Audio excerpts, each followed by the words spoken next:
What's cooler than being cool? Joining us on Cool, the podcast that explores intersections of inspiring technology, fascinating people, and captivating stories, or a combination of all three. So get ready to embrace your inner cool kid as we go behind the scenes with today's innovators and storytellers. I'm your host, Cameron Kitt, founder and CEO of Yo-Yo's, a documentary storytelling company. And today we have the privilege of chatting with Randi Plevy, the awesome partner and general counsel of Angel Hive. Welcome, Randi. Thank you so much for that sweet introduction. I feel like cool could be a drinking game. In what way? Well, every time we say cool. Yeah, you got to take 3 little sips. That actually seems more of a moderate version of the game. One of the first questions we used to ask at the beginning was, so Randi, were you a cool kid growing up? Oh God, no, but I desperately wanted to be one. But I look back on it now and I'm like, I didn't need that. I needed my journey, I feel like, but Yeah. You're a cool kid to me. So I wanted to kick off the podcast with something you told me about how you had started fencing, quote, late in life, which I don't think is a thing, but could you just tell me a little bit about that? I was a homemaker for a lot of years, actually, after I went to law school, because my husband was also a lawyer. But the job fell to me to raise the kids, which I loved, by the way. But I was a little bit hungry for new experiences since I wasn't working, and I've always loved fringe sports. I've played roller derby, I do CrossFit, and there was a local fencing club that came to my attention, and I thought, oh my gosh, talk about wanting to be cool. I mean, what's cooler than on guard? So I started taking classes, and it was really hard. It was really, really hard. And I was very frustrated. And I remember saying to the coach, when am I going to get good at this? I feel like it's too challenging. And he said, generally speaking, it takes about 5 years.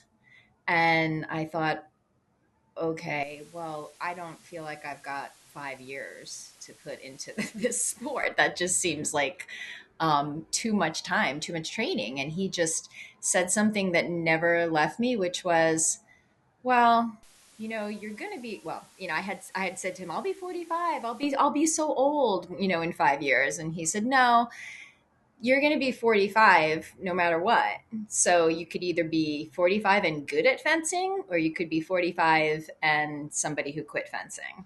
So that has resonated with me probably, for the last 15 years, in trying to figure out when your motivation wanes for something, which happens regularly, Yeah. you have to dig a little bit deeper, and say, okay, I may not have the motivation today, but I'm still going to stick my head down and get to it because I really, really want this result.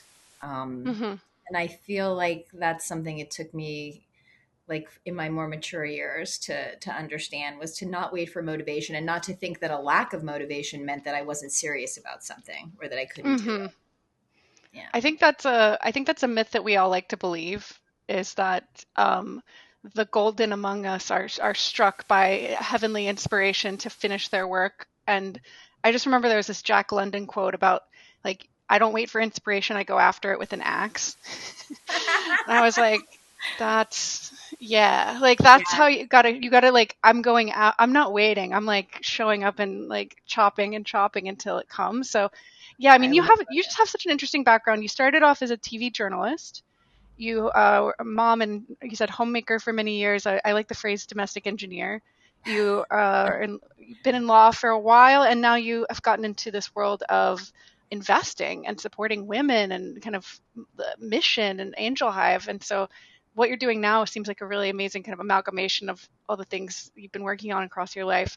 Can you just tell me about one company that you guys have done due diligence on that really stands out to you, Mhm. in terms of like how you presented it to the rest of the Angel Hive?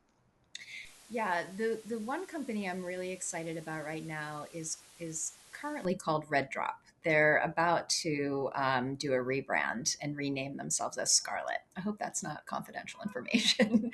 But the reason I love it is because it is a consumer product, which doesn't always get a lot of love in the venture space. But what's great about it is the product is menstrual products for girls ages 8 through 19. And what the two founders realized was that a lot of girls were starting their periods in grade school. And of course, even, many more in middle school. And that the products on the market were not really designed for them. There's no tampon that's on the market until RedDrop came along that actually fit someone who's 8 years old. And the other scary thing is that when you are someone who's in grade school or even younger middle school age, there's a lot of destigmatization, or rather, there's a lot of stigmatization that they're trying to change around starting your period. So one of their big goals is not only creating products that are chemical free, organic, that actually fit young girls, but also, as I suggested, destigmatizing menstruation and also desexualizing menstruation to make it something that's just, hey, this is this is a natural part of becoming a woman and growing up and being a human being in the world. And they've got a really beautiful story around the products that they send to families. They have a subscription service. They've got like separate materials, for the dads so that they can kind of understand, the journey that their girls are going on. And they were bootstrapped for a very long time and have amazing revenue and have gone from strength to strength. They have attracted some VC funding, and they've also been really, I'm not going to say lucky because they work their asses off. They've gotten some significant non-dilutive uh, investments from angels, which is huge, and helps them stand out over their competition. We originally looked at them in the last fall, and we came to find out that they did have a significant competitor. But since that time, over the last few months, they've surged ahead and sort of proven that they're Hmm. going to be the leader in the space. So very excited about them, and yeah, they're closing out their $1 million raise at a $10 million valuation, and they've got the revenue to back it up, and it's a really good value. Well, and thanks to you, I've actually talked to them. What's really funny, Randy, is I'm doing a proposal with them literally right after this podcast, so you should No. come join. So I'm proposing how do we tell a documentary about my first period, because what's so Oh, interesting about this story, incredible. like with what you do with Angel Hive, is like a lot of these femtech brands are very social mission, education, changing culture driven. It's a big Yes. ask, right? But one Yes. thing that came to mind when I've talked to them was if boys got periods, we would have like Transformers pads and Marvel character Monster pads. truck. We would have like a whole section for little boys. Yeah. And I'd never thought about the fact that like when I'm in Target and you're at that like wall of tampons and pads, there is no like little girl section. There is no, No. and like Right. girls are getting their period at age 10. So I think Yeah. that's a great example to kind of introduce what Angel Hive does, is that you have a community. Is it all women who are Nope. investors? Nope. No. Sorry. Sorry. Our founders, the startups that we invest in have to be at least 50% women founded. But we accept investors of any gender because, as many of our smart investor members know, women-led startups are returning more money to investors than all male-led startups. And so why wouldn't men want to get in on that? And why wouldn't we just want to get more dollars to women founders? So I'm going to admit that initially we were thinking that it would be an investor community of just women, but our male allies made us see reason on this. Yeah, we need to bring them in if we're going to make change. And I was resistant to that because I'm so feminist. I'm like, no, women only, everything. It's like, Exactly. no, there's a lot of men who want to help and who we Exactly. need, and we Yeah, need their dollars. But I just want to repeat back: women-led startups have give more return to investors. they do. Mm. Yeah, they do. I think I think the return is 30% more. And I wish I wrote this down now so I would have it handy. Or yeah, I think I'm getting it right, but I'll have to Google myself after this. But I think it's 30% higher overall. Because they generally do more with less. So they're extremely scrappy. As I'm sure you know, they're not able to raise nearly as much money as male-led startups, and so they've Generally. learned to be very adaptive to that. And when you know that when you're working with limited resources, you have to be very creative, and that's simply helped them, expand in ways probably that even they couldn't have predicted. Hmm. So I don't want to say, we want to keep them lean, because obviously we do want to get more dollars to them to see what they can do. But they've proven to be quite adept at using the resources that they have, and actually making more money with it. That's amazing. Yeah. We're trustworthy. And so Angel Hive encourages people who are accredited investors, which is like individuals who have a certain level of income, which most people might be surprised is way lower than you think, Hmm. to put their money where their mouth is and help support the causes that matter to them and also be the change. Is that a good summary, would you say? Yeah, I mean, a small comment on accreditation. I mean, they're looking at it again as they do periodically, in Congress, and it is a very paternalistic rule that I think prevents a Mm-hmm. lot of women from getting involved in investing. So I'm Mm-hmm. hoping that gets overturned at some point, because right now you could basically, give $500,000 to the fortune teller on the corner, but you can't give $1,000 to your friend who's starting a startup. So that makes no sense. Mm-hmm. But moving on from that, yes, what we want is we want to invest in women founders because we love what they're building, and we want to invest in women founders who are improving the lives of women and girls because we all also want to make sure that our dollars go toward a more equitable future for all of us. Um, and the social impact component doesn't mean we are a nonprofit or that we're not looking for venture level returns, because we absolutely are. The Femtech products in the space that we're reviewing have potential all to become unicorns at some point. And it's shown basically that when women invest, they care more about investing in goods and services that mean something to them, which is why a lot of women have traditionally put money into philanthropy in order to, sort of make those changes that we were talking about. But I think there's a realization dawning that that may not be the best place to put your dollars. And that if you invest in startups that are less hampered by the very many rules that charities are have in place that have to play by, that they have the potential not only to see a lot more significant change for the better, but also to make money. And we don't have to feel badly about that. There's nothing dirty about making money. What? Me? I'm allowed to have money? Yeah. It's just interesting because like all this stuff is happening, like the rise of femtech brands, and this is a docu-series I'm working on, is because in part women are living longer and making more money and driving the economy more. So there are Yeah. women who, like, when medical issues cause them to be unable to function at their job, like endometriosis, it actually is impacting the bottom line, and women have money to put in these places. So there's actually women who are like, we need menopause products. Yeah. I need stuff. I need this, right? Like Halle Berry is getting involved, celebrities are getting involved. But this is really interesting. So I'd love to hear, Randy, if you could tell me a plot twist. I'm a storyteller, filmmaker, a plot twist you guys have had since founding Angel Hive. Um, Plot twist. And That's how'd you interesting. overcome it?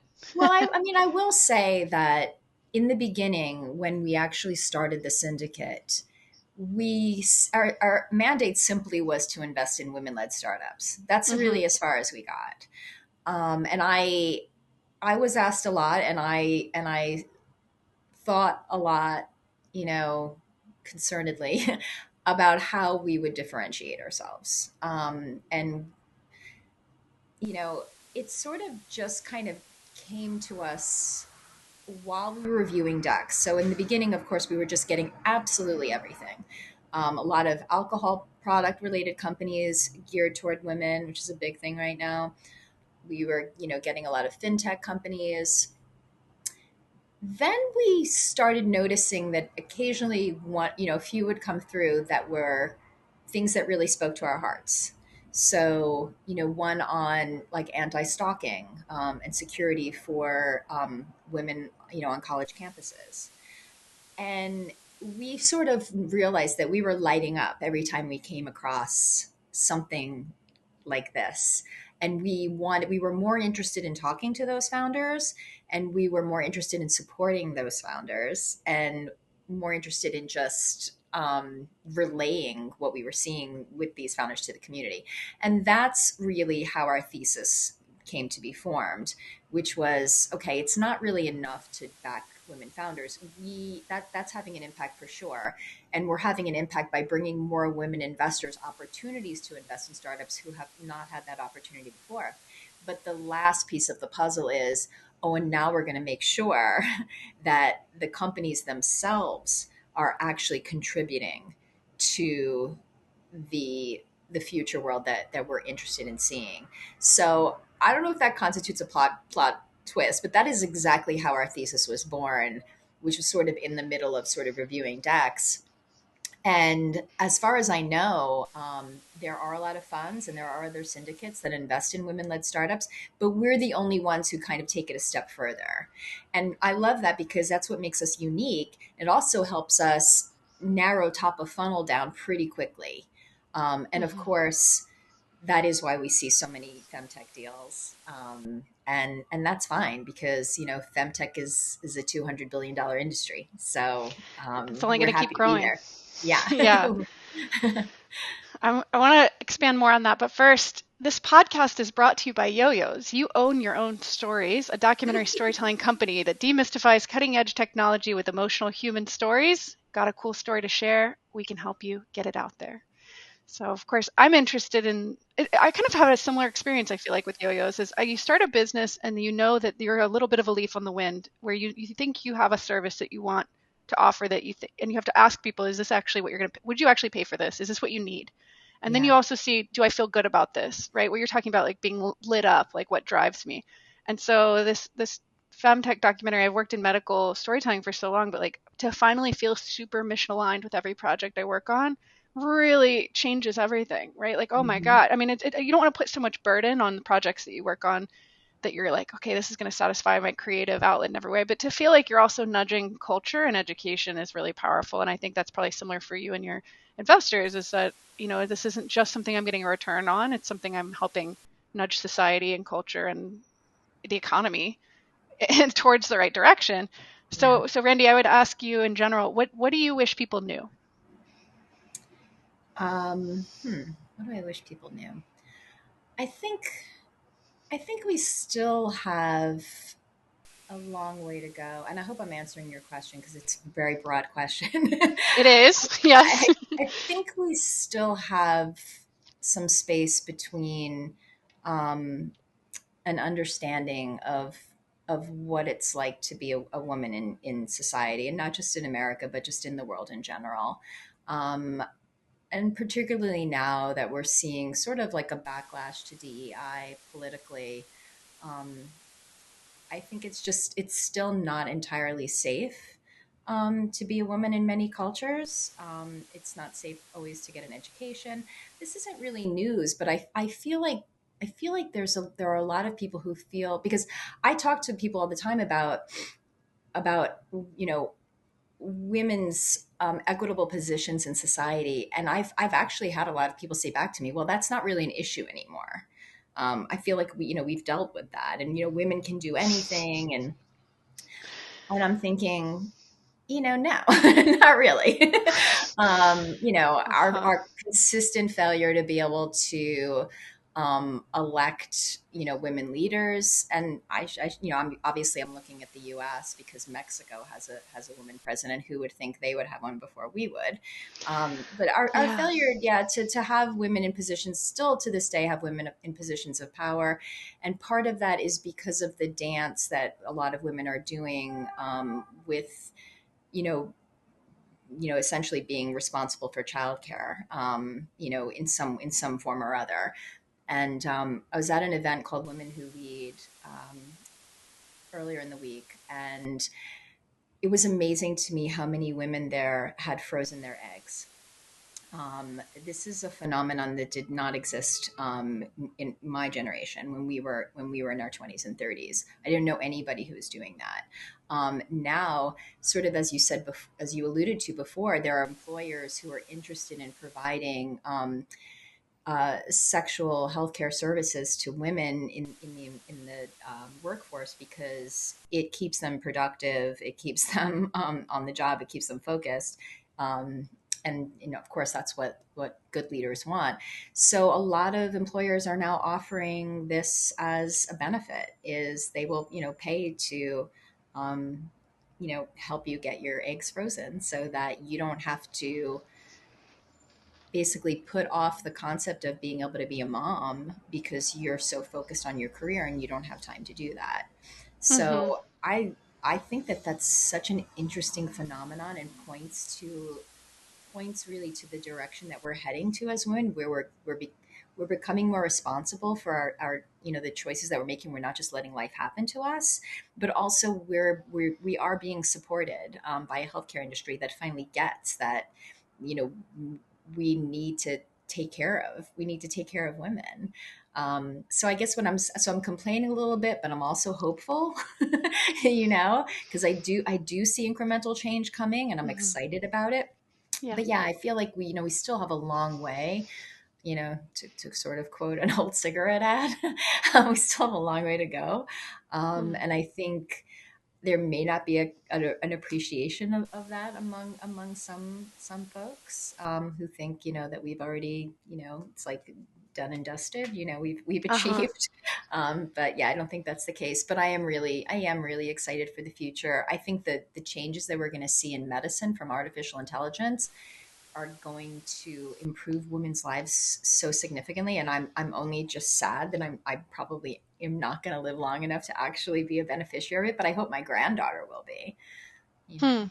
Well, you never know, right? Technology moves at an exponential curve. It's But what incredible. I'm hearing is that you wish people knew that like feminism is not done and dusted. We still have a long ways to go in equity in our culture and our Yeah. society. And yeah, I think I was talking to someone yesterday. I'm working on a film that takes place in Kenya, and we talk about like how when girls go home, they don't do homework. They help mom clean Mm. and prepare food, and the boys do homework. And I was like, wow, I wonder how long it'll take for culture to shift around that. And my friend said, well, Frederick Douglass's autobiography was written like around the same time that women's suffrage was getting started. And I was like, oh, but I still have this hope that like we've made so much like incremental and drastic change just in the past 200 years that I still have so much hope. But you're right. I mean, when I talk to female founders, especially in femtech, it becomes extremely obvious that there's still a tremendous amount of sexism, like lack of trust, lack of, just Yeah. belief that these markets are going to be powerful and that women will buy these things. Yep. So, yeah, I mean, when you talk, every single brand I've talked to has kind of some variation of the same story of like, I can't believe I still have to explain this stuff, or I can't believe Exactly. we don't have this yet. A lot of women are like, I guess I had to start this because I need no nothing else was out there. But yeah, there's a lot of I feel a lot of excitement and hope. Um, and which is hard right now. Sometimes it's hard to see through. So, my last question for you, uh, Randy, is if you had, if you were a fortune teller and you had maybe, what would you think is your most surprising prediction about the future for investment and female-led startups and just, like maybe society in general? I My prediction is that we're starting to see, for lack of a better word, a lot of personalization in Mm-hmm. the tech space. And I think that's probably going to be taken to levels unlike anything we can imagine right now. Whereas, you can kind of look at it a little bit negatively in that every person is an island and every person sort of will have their own thing that's directed specifically to them. And that could potentially prevent us from um, existing and participating and benefiting in community. But the reason why I don't think it will is because ultimately think the personalization is going to help us live longer and better lives, and is going to create more of a thirst for diversity and and essentially for communicating with humankind. So of course we have extreme globalization right now, but I think it's going to become so much bigger and bigger than we can even imagine right now. Whereas in a way where we're turning inward towards ourselves with all of this personalization that AI is helping us achieve, in a way, it's also going to, I hope this makes sense. It's going to also help us look outward so that we can have the benefit of the diversity that people are going to establish for themselves as individuals. I think that's something that we can hardly even Wow. imagine. Like we'll have the ability to look inward so that we can look outward and connect more. And that we'll want That's to, yeah. Yeah, that's beautiful. I love that. And Randy, I'm so unfortunate we're out of time, but this has been such an amazing episode. Thank you for listening to Cool, Cool, Cool. I'm Cameron Kitt from Yo-Yo's. A huge thank you to Randi Plevy for joining us and sharing your incredible story and the work that you're doing. Check out the show notes for links to Angel Hive, and let us know what you thought of the episode on social media using the hashtag Cool, Cool, Cool podcast. Randi, thank you for coming on. Thank you so much, Cam. So good to see you again.